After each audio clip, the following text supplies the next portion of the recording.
টার্গেটকৃত ব্যক্তিদেরকে জাতীয় সংসদে যাওয়ার পথে প্রতিবন্ধকতা সৃষ্টি করা হয়েছে।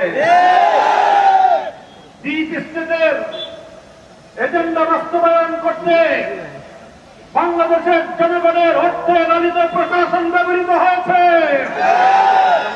সিসি আপনাকে বলতে চাই, আপনার পূর্ববর্তী সিসির পরিণাম থেকে আপনি শিক্ষা গ্রহণ করুন। আমরা যে আপত্তি জানিয়েছি, সঠিক তদন্তের মাধ্যমে জনগণের ব্যালটের অধিকার যদি ফিরিয়ে না দেন, বাংলার মানুষ জোর করে তাদের অধিকার কেড়ে নেবে ইনশাআল্লাহ।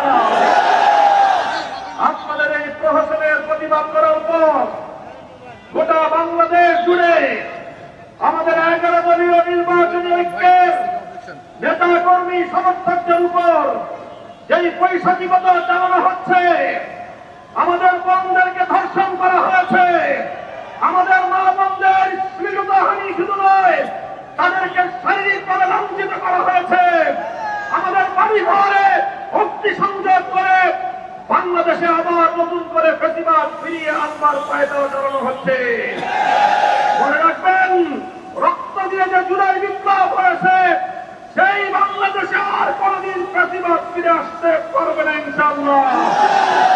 পুরনো ফেসিবাদীদের সাথে সখ্যতা করে বাংলাদেশের রাজনীতিতে যদি তাদেরকে আপনারা প্রবেশ করবার সুযোগ তৈরি করে দিতে চান, সেই পথ ফেসিবাদকে ফিরে আসার জন্য তৈরি করবেন, সেই পথ দিয়ে আপনাদেরকে দিল্লিতে বিদায় দিতে পারা হবে।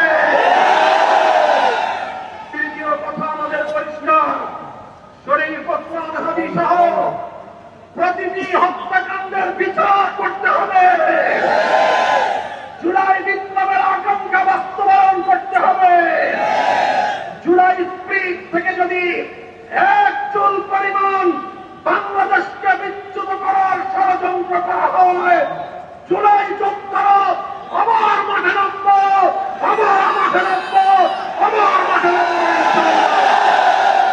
সকলকে ঐক্য এবং সংহত মজবুত করার, আগামী দিনে দেশের মানুষের ভাত এবং ভোটের ন্যায্য অধিকার বাস্তবায়নের লক্ষ্যে চলমান এই সংগ্রামকে মজবুত এবং সংহত রাখার আহ্বান জানাই।